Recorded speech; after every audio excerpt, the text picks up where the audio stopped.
ऊपर चाहे, चाहे भूमि रसद तल में चाहे, प्रतिकार करूंगी मैं इसका, चाहे संसार बदल जाए। संसार को बदलकर किसका प्रतिकार करना चाहती हो प्रिय? आज आपको क्या हो गया है रानी? नीति को अनीति के रास्ते पर ले जाने वाले राजमुकुट, आज तू भी दूर हो जा, मुझे तेरी कोई आवश्यकता नहीं।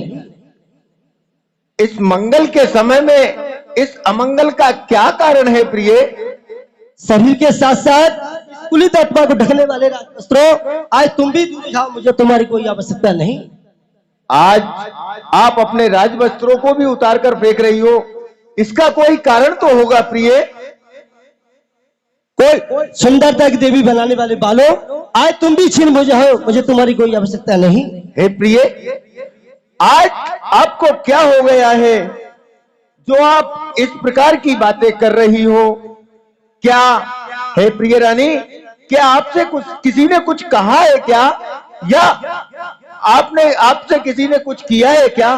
कहो किस दुष्ट ने रानी तुम्हारा दिल दुखाया है? बता दो उस अभागे को जिसे यम ने बुलाया है।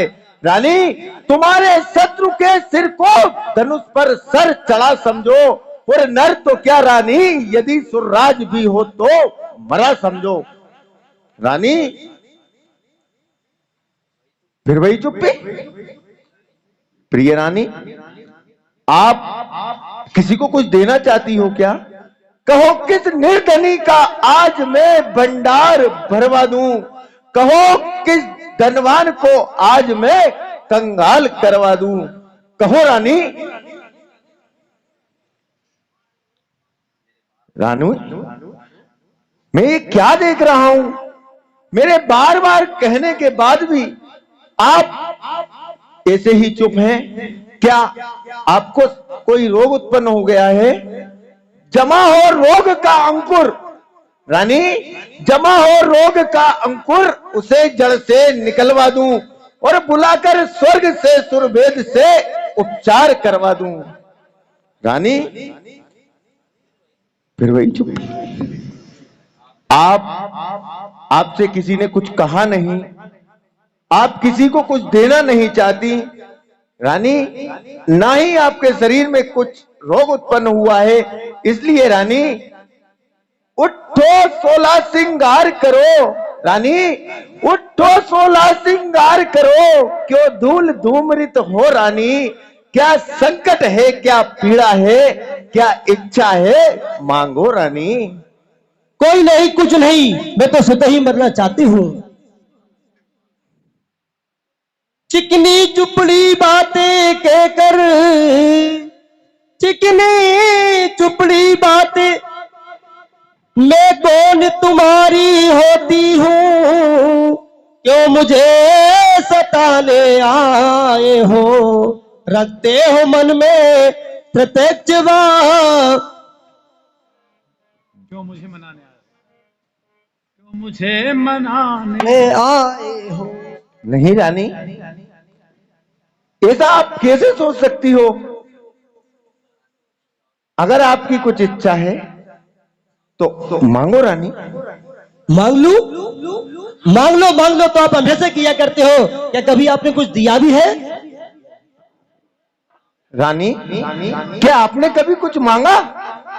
आप कुछ मांगो और मैं ना दूं, ऐसा कभी हो सकता है रानी? भूल गए महाराज, आप देवा शुभ संग्राम समय वाली बात, जिस समय आपने मुझे एक साथ दो वरदान देखने कहते। ओह, याद आया। देवा शुभ संग्राम में आप मेरे साथ थी, मैं घनघोर युद्ध कर रहा था और आप मेरे साथ रथ में थी। मेरे रथ का पहिए की कील निकल गई, मैं युद्ध करता रहा रानी, और उस कील के स्थान पर आपने अपनी उंगली लगा ली। मैं युद्ध करता रहा और आपकी उंगली से रक्त बहता रहा। युद्ध के बाद ये देखकर मैं काफी प्रसन्न हुआ और मैंने आपसे 2 वरदान मांगने को कहे थे। 2 वरदान क्या रानी, आप 4 मांग लो। रानी, 2 भर तो कोई वस्तु नहीं, जितने जी चाहे तुम ले लो, मैंने सीखा है नहीं नहीं, जो मन को भाए वो ले लो। गरजे तो बहुत रानी, अरे गरजे तो बहुत बरसे न बूंद, ये सब धोखा मेघों में है। जो कहा किया, जो दिया दिया, बस एक बात वीरों में है। इसलिए रानी आप मांगो। नहीं महाराज, मुझे आपकी दो एक भीख नहीं चाहिए, मुझे तो मेरे धरोहर रूपी दो वरदान चाहिए। तो रानी आप दो ही मांग लो। मांग लूं, परंतु मुझे विश्वास नहीं होता कि मुझे मेरी मनचाही वस्तु मिलेगी। विश्वास नहीं होता? एक पतिव्रता चतुरानी को अपने पति की बात पर विश्वास नहीं होता, ये मैं क्या देख रहा हूं रानी? क्या आपको अपने पति की बात पर विश्वास नहीं है? अरे रानी, अरे चंद्र टले सूरज टले, और टले बेर और प्रीत, और क्षत्रिय सत से ना टले, यह रघुकुल की रीत। चाहे हो जाए शत्रु मित्र, चाहे विष अमृत हो जाए, सर कटता है तो कट जाए, पर वचन नहीं जाने पाए। ऐसा है महाराज, तो आप मेरी बात को सुनिए। चिकनी चुपड़ी बातें कहकर, चिकनी चुपड़ी बातें कहकर, मुझे अवला को मत बेकाओ। सच्चे हो रघुवंशी तो सौगंध राम की खा जाओ।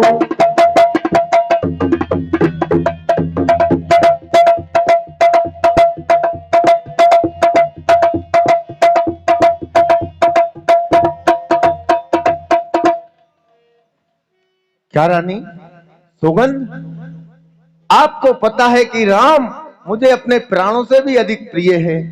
मैंने आज तक कभी राम की सौगंध नहीं खाई, लेकिन रानी अगर आप यही चाहती हो तो मैं आज पहली बार अपने प्रिय पुत्र राम की सौगंध खाता हूं। सुनो रानी, मध्यस्थ मेरी बात का ये राज भवन है, साक्षी आकाश पृथ्वी और पवन है। आकाश के तारे चाहे पृथ्वी पर बिछर जाएं, और पृथ्वी के जीव चाहे आकाश में बिखर जाएं। माणिक समुद्र में हो रानी, माणिक समुद्र में हो, पहाड़ों में मगर जाएं, हम नहीं जो बात अपनी से मुकर जाएं। रानी परमात्मा गवाह है, परमात्मा गवाह है, अनुचित नहीं होगा, और क्षत्रिय नरेश सत्य से विचलित नहीं होगा। भले ही प्राण खो बेटू रानी, भले ही प्राण खो बेटू, वचन अपने न बदलूंगा, और एक शपथ है राम की प्यारी, जो मांगेगी वही दूंगा, वही दूंगा, वही दूंगा। ऐसा है महाराज, तो मैं अपने वरदान मांगती हूँ। सुयस के पात्र बनकर नाथ दासी पर दया कीजिए, भरत को राजगति हो प्रथम प्रधान ये भी दे। सभी के प्राण प्यारे हैं महाराज, सभी के प्राण प्यारे हैं, बसाया है जिन्हें मन में, तब से ही बन के जाए राम 14 बन में।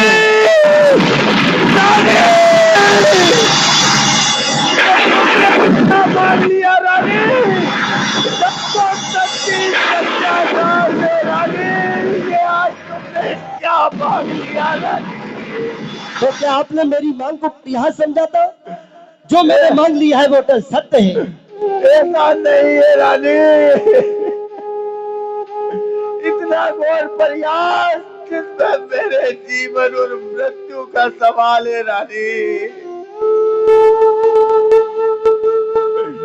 रानी ये आज आपने क्या मांग लिया रानी?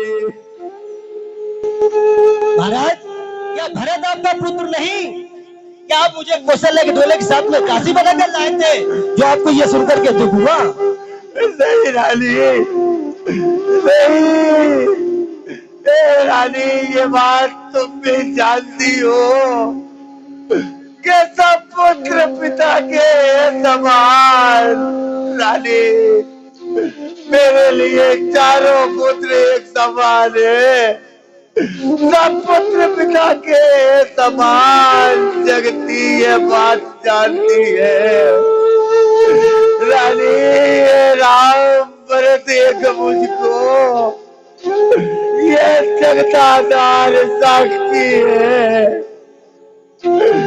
रानी ये पहला वर जो तूने मांगा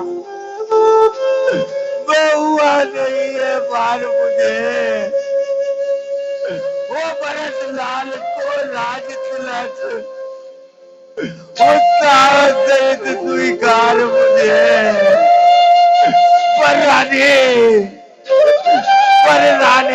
राम मनों में वास करे और वो भी 14 बंदों को। इसमें क्या तूने समझा है? मैं समझा नहीं रहस्यों को।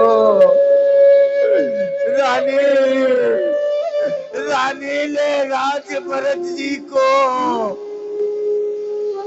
पर और क्रूर व्यवहार न कर। हे राम गौ साक्ष दया पात्र उस पर इतना अन्याय न कर। रानी महाराज, आप मुझे अपनी झूठी बातों के जाल में नहीं फंसा सकते। पड़ गई रेख जो पत्थर पे धोने से निकल नहीं सकती। 2 वर जो मैंने मांगे हैं उनको मैं बदल नहीं सकती। यदि हृदय आपका दुखता है तो एक उपाय बताती हूँ। बूढ़ी आंखों के रहे बह रहे उपाय बताती हूँ। बात अब देश घड़ी में है, कुछ पंचों में अपमान नहीं। तुम अपने मुख से ये कह दो कि दूंगा मैं पिछले वरदान नहीं। नहीं रानी मैं ये नहीं कहता। रानी मैं ये नहीं कहता कि मैं तुम्हें वरदान नहीं दूंगा। पहला वर जो तूने मांगा मैं हुआ नहीं है बार मुझे। वो भरत लाल को राज तिलक उत्साह सहित स्वीकार मुझे। रानी आप जानती हो कि मैं तीनों रानियों में सबसे अधिक प्रेम आपसे करता था। रानी रानी पता न था उदय देवी ने मेरे साथ बंदेगी और भयंकर कालिका बनकर ये मेरा ग्रास कर लेगी। रानी रानी ये तेरा पति जो तेरा मुझसे उतारे इस समय पाँव पकड़ तेरे बस इतनी भीख मांगता है तब से बनकर भी दूर न हो। अरे मुझसे आनंद धाम मेरा मेरी इन बूढ़ी आंखों के आगे रहने दे। रानी राम मेरा नहीं महाराज नहीं, यहाँ की कोई माया नहीं चलेगी। जमीन पलटे टूटे आसमां भूचाल आ जाए, गगन के चांद तारे सब मेरे कदमों में टकराए, वचन अपने न बदलूंगी चाहे संसार बदल जाए। रानी रानी रानी क्या कहती हो? मुझको अभिमान धर्म पर मैं क्या तू क्या संताने क्या सब कुछ बलिदान धर्म पर है। रानी मैं ये नहीं कहता कि मैं वरदान नहीं दूंगा, लेकिन रानी समझता था सुराने पूर्ण सुंदर स्वर्ण घट जिसको बड़ा उसमें हलाल है नहीं मालूम था मुझको। पता क्या था उन्हें देवी में त्रास भर देगी और भयंकर कालिका बनकर ये मेरा ग्रास कर लेगी। रानी महाराज अगर ऐसा ही था तो आपने मांग लो किस बल पर कहा था। प्रातः काल राम मुनि का वेश धारण करके वन को नहीं जाते हैं तो मेरा मरना और आपका अभ्यास निश्चित है। अरे दोस्त, अरे दोस्त, चांडाली पापनी, ये ना तो राम राज्य का भूखा है और ना ही भरत को राज्य की प्यास है। ये तेरे ही हृदय की उपज है दुष्टनी। जब तक सूरज चांद पृथ्वी अपनी जगह पर रहे, जब तक दशरथ के हृदय में प्राण रहे, तब तक ये मनुष्य सकल मुझे मत दिखाना। तू मेरी आंखों के सामने से चली जा रानी। रानी, तुझे पता क्या है, तूने क्या मांगा? अरे वो मेरा ही नहीं रानी, वो मेरा ही नहीं, सारी अयोध्या का दुल्हा है, मेरी आंखों का तारा है, मेरा जीवन सहारा है। रानी, न दे वनवास तुझको, ये अवध विधान होवेगी या फूट जाएंगी, ये काया प्राण छोड़ेगी। रानी, ऐसा तो महाराज सोच समझ कर सोगत ढाला था और सत पले की ठीक मानने वाले अयोध्या नरेश ऐसा सा तो सोच समझ कर सोगत ढाला था। रानी, ओ दुष्ट, ओ पापनी, तू हो जा मेरी निगाहों से सामने से।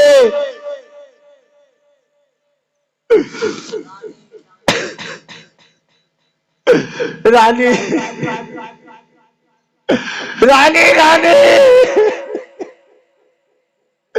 रानी, रानी, तू आज नहीं है आपे में, जिस दिन आपे में आएगी उस दिन अपनी ही करनी पर सिर सुंदर कर पछताएगी। रानी, रानी, रानी, रानी, आ चल पसार और ताकी भी ले और तान भी ले। रानी, ले बर भी ले, कत्ती भी ले, इस दशरथ के प्राण भी ले। रानी, भैया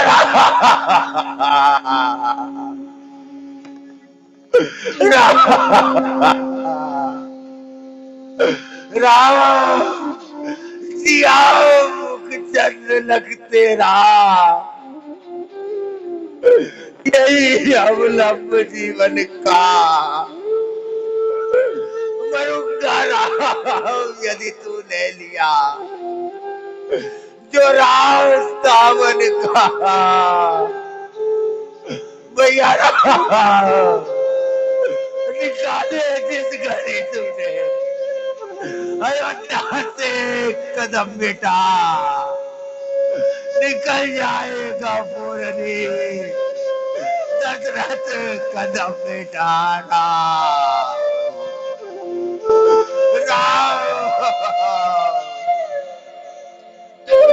राम,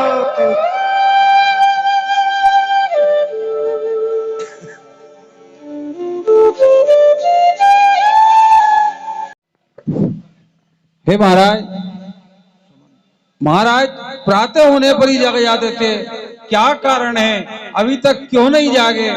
और आप जाइए और उनको जाकर देखिए, क्या बात है, जगाइए जाकर। गए सुमंत नप मंदिर माही, देखी भयानक जात डराही। महामंत्री सुमंत जैसे ही महाराज दशरथ के राजभवन में पहुंचते हैं, वहां का दृश्य देखकर महामंत्री सुमंत भी भयभीत हो जाते हैं।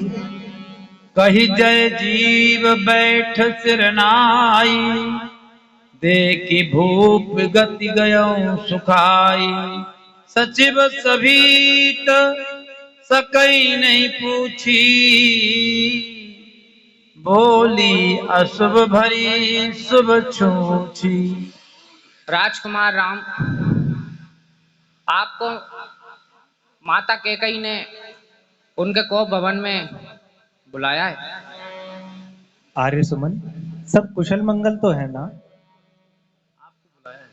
आपको उन्होंने बुलाया है महाराज। चलिए।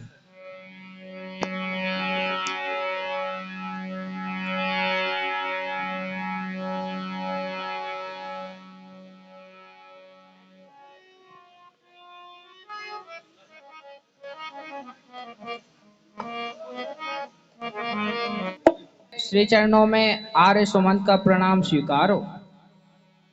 प्रणाम पिताजी। प्रणाम माता।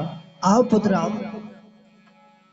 कह मुई मातु तात दुख कारण, करिया यत्न जई हो ही निवारण। हे माता, मुझसे पिताजी के दुख का कारण कहिए और वो यत्न भी बताइए जिससे इनका उपचार हो सके। और पुत्र हम, महाराज ने मुझे 2 वरदान देने के लिए कहे थे, जो मुझे अच्छा लगा वो मैंने मांग लिया। ये सुनकर के महाराज शोक में व्यस्त हो गए हैं और आप इनका निवारण कर सकते हैं। हे पुत्र हम, आप सभी प्रकार से अपने पिताजी के कष्टों को दूर कर सकते हैं। हे माता, बड़ भागी वो बेटा है, बड़े भागी वो बेटा है, जो पितु माँ का आज्ञाकारी है। माता यदि यही आदेश हो तो जिंदगी सफल हमारी। हम इतने बड़े हुए फिर भी, हम इतने बड़े हुए फिर भी, ये खेद सदा ही रहा हमें। माता या पिता किसी ने भी आदेश न कभी दिया हमें। निश्चय है आज है स्वर्ण अवसर, निश्चय है आज है स्वर्ण अवसर, आज्ञा हमको देती है माँ। ए आज हमारा अहो भाग्य, हमसे सेवा लेती है माँ। इसलिए है पुत्र हम, अपने पिताजी को समझा बुझा कर कहो कि भी चौथेपन में अभियस के भागी ना हो। कई समय तमकी सचिव राम आगमन कही, विनय समय तम। सज्जनों, जब महारानी कैकेयी और श्री रघुनाथ जी आपस में वार्ता कर रहे थे, उसी समय महाराज दशरथ की एक क्षण के लिए मूर्छा जाती है और वे जैसे ही करवट बदलते हैं, महामंत्री सुमंत उन्हें प्रभु के आगमन की सूचना देकर अपना हाथ का सहारा देकर उन्हें बैठा देते हैं।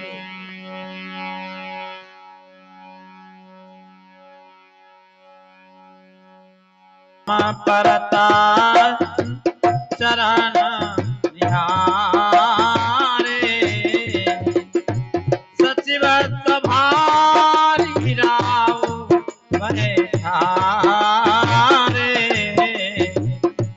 चरण परता न पराम निहारे। जैसे ही सुमंत जी ने महाराज दशरथ को बैठाया, उसी क्षण रघुनाथ जी ने अपने पिताश्री के चरणों की वंदना की। महाराज दशरथ रघुनाथ जी को चरणों में देखकर अत्यंत अधीर हो जाते हैं। लिए स्नेहा बिकला और लाई गए मणि फणिका बहुरी जिमि पाई। महाराज दशरथ ने रघुनाथ जी को अपने हृदय से लगा लिया। उस समय मानो ऐसा प्रतीत होता था कि किसी मणिधारी नाग की मणि गुम जाने के बाद उसे पुनः प्राप्त हो जाती है। राम ही चिते रहे नार चला बिलोचन बारी प्रभा।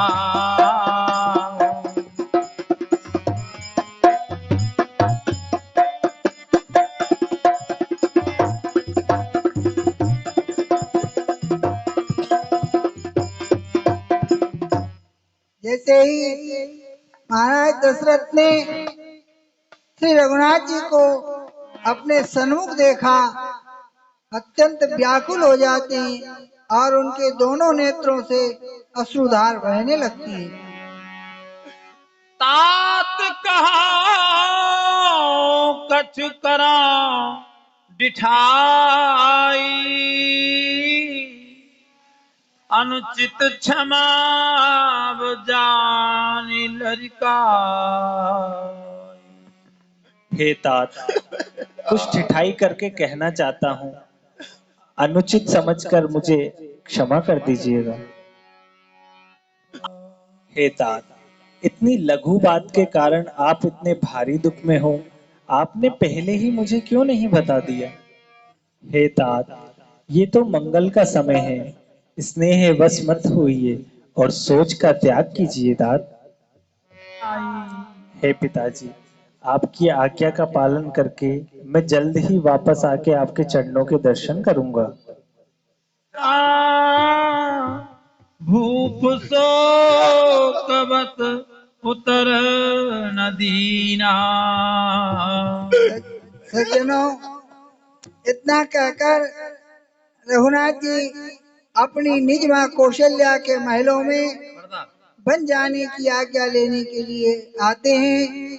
उधर महाराज दशरथ अत्यंत व्याकुल हो जाते हैं और बिना किसी उत्तर के दिए पुनः मूर्छित हो जाते हैं।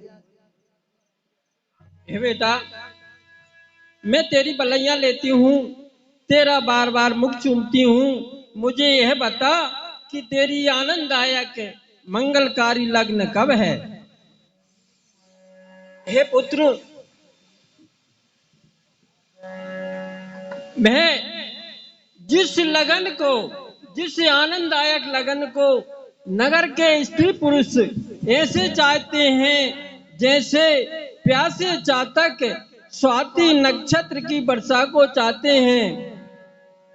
जिसकी आशा में नर नारी दिन गिन गिन समय बिताते हैं, जो स्वाति है तुझा तक परन ईश्वर से ध्यान लगाते हैं।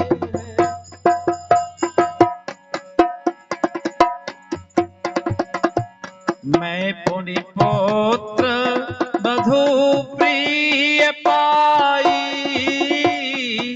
रूपरात्रि गुणशील सुहाई नयन पुतरी देव प्रीति बढ़ाई राखहूं प्राण जानकी लाय। हे बेटा राम, सिए अति सुकुमारी हर बेटी बेटी सौगंध। हे सीते, जब जब माता मेरी याद करें और उनकी मति विचलित हो जाए, तब तब तुम अपनी मधुर वाणी से माता को समझाना। हे सुमुखी, मैं शपथ कर कर स्वभाव से कहता हूँ कि मैं तुम्हें माता के ही निमित्त रखना चाहता हूँ। ऐसा करने से गुरु और वेद के समान ही फल प्राप्त होते हैं और हठ के वश तो सभी दुख ही सहते हैं, चाहे वह गालब हो या नहुष राजा। हे प्राणनाथ, हे सुंदर सुजान, आपके बिना स्वर्ग भी नरक के समान है। हाँ सज्जनों, जैसे ही यह समाचार लखनलाल जी को प्राप्त होता है तो वो आकर भगवान के चरणों में गिर जाते हैं और क्या कहते हैं सुनिए।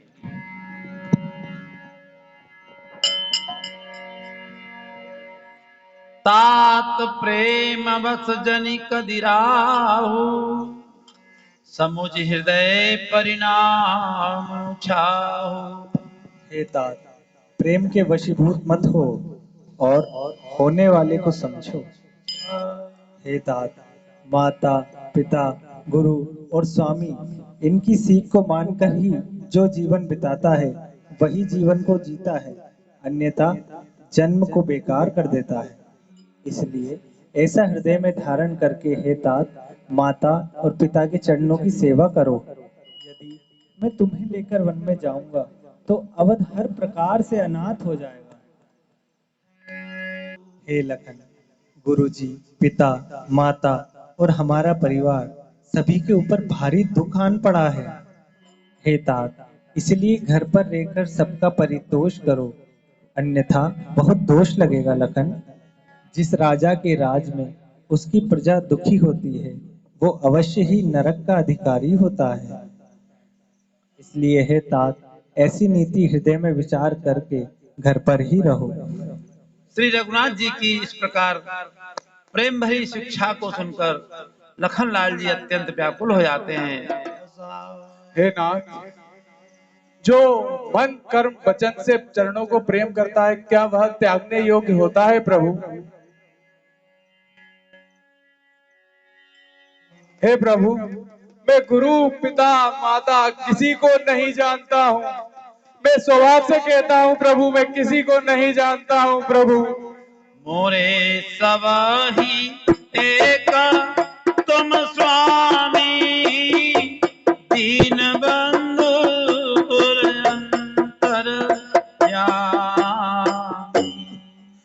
मेरे तो सब आप है प्रभु, दीन बंधु और सब अंतर आप जानते हैं प्रभु। हे प्रभु, जो मन कर्म वचन और प्रेम से जो होता है, क्या वह त्यागने योग्य होता है प्रभु? सभी नहीं भैया, भैया जब यही भाव है तो ममता क्यों तोड़े जाते हो? मैं तो सेवक चरणों का हूँ, मुझको क्यों छोड़े जाते हो?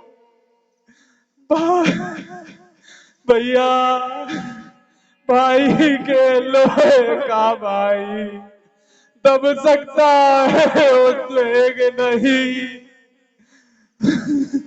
जब बांध टूट जाता है तो रुक सकता जल का वेग नहीं। भैया, भैया मुझे भी साथ में ले चलो। हे मेरे बड़े भाई, मैं साथ ही चलूंगा। सेवक हूँ सर्वदा का, सेवा सदा करूंगा। अरे मेरे बड़े भाई, मैं साथ ही चलूंगा। सेवक हूँ सर्वदा का, सेवा सदा करूंगा। ऐसे न ले चलोगे जा भी तभी सकोगे, दामन तुम्हारा जब मैं हाथों से छोड़ दूंगा। मेरे बड़े भाई, मैं साथ ही चलूंगा। सेवक हूँ सर्वदा का, सेवा सदा करूं। ये हाथ हाथ में लो या खड़ग हाथ में लो, दामन तुम्हारा जब मैं हाथों से छोड़ दूंगा। ए मेरे बड़े भाई, मैं साथ ही चलूंगा। सेवक हूँ सर्वदा का, सेवा सदा करूँगा। हे मेरे बड़े भाई मैं साथ ही चलूंगा, सेवक हूँ का सेवा सदा करूंगा।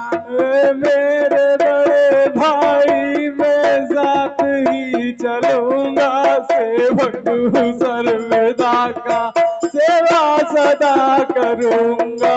कैसे न ले चलोगे जा भी तभी सकोगे, दामन तुम्हारा जब मैं हाथों से छोड़ दूंगा।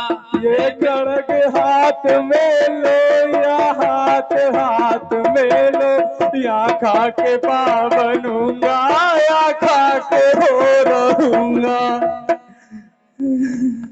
भैया मुझको मतलब क्या औरों से, मेरे तो अवध बिहारी है। भाई स्वामी या पिता सखा मेरे तो अवध बिहारी हैं। भावी स्वामिनी और माता जो कुछ है जनक दुलारी है। ए भैया मुझे भी साथ में ले चलो। मांग हूँ विदा माँ तुसन जाई, आव हूँ बेगी चलऊं बन भाई। हे तात, जाकर अपनी माता से आज्ञा ले लो और शीघ्र अतिशीघ्र करो। जो आ गया भैया।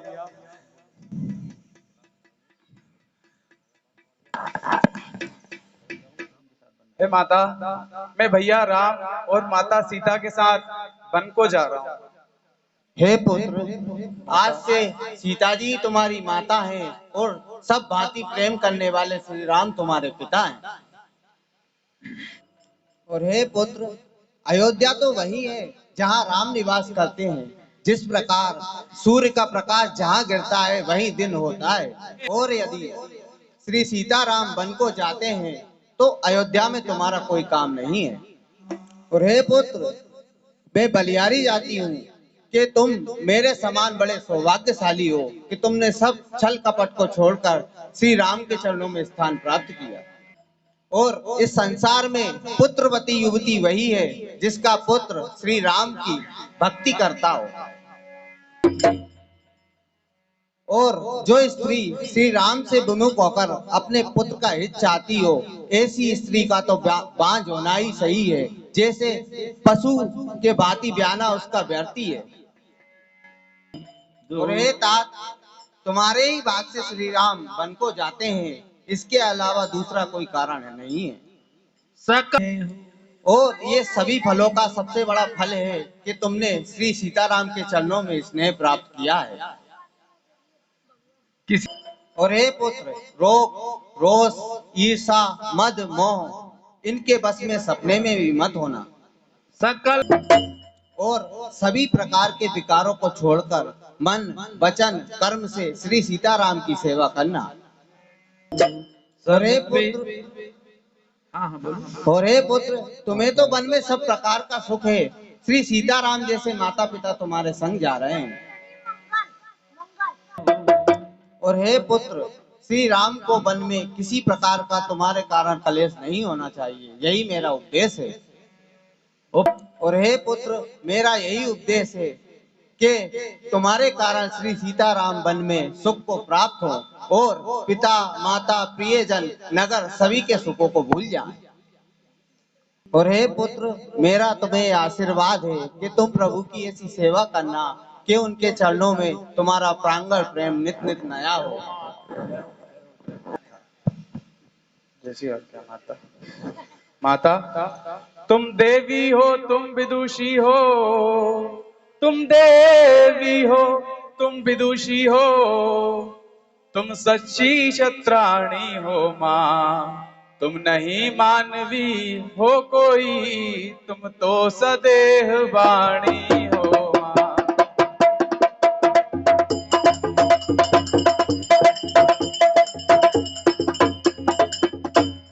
तुमने माँ तुमने समय देख, तुमने माँ तुमने समय देख, मेरे मन की बात कही, और जो मैं कहलाने आया था वह स्वयं तुम्ही ने बात कही।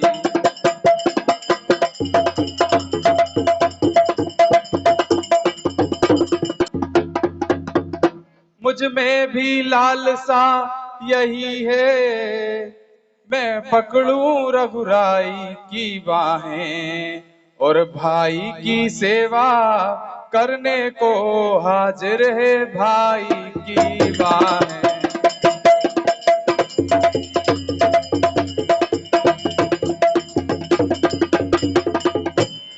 अच्छा अब देर नहीं अच्छी, अच्छा अब देर नहीं अच्छी, तुरंत ही विदा करो माता, और लाल को एक बार देखो, और सिर पर हाथ धरो माता।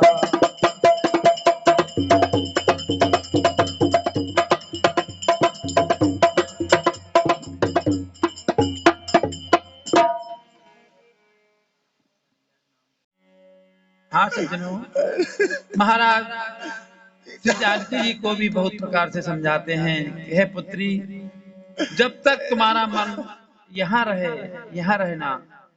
यदि मन यहाँ से उब जाए तो आप अपने मायके जनकपुर महाराज जनक जी के यहाँ चली जाना। यदि तुम ही यहाँ रह जाओगी तो हमारे प्राणों के लिए कुछ सहारा मिलेगा। जब यह बात महाराज दशरथ जानकी जी को समझा रहे थे, उसी समय मुनिपट भूषण भाजन आनी, मुनिपट भूषण भाजन आनी, आगे धरी बोली मृदुबानी, आगे धरी न पहि प्राण प्रिय तुम रघुवीरा।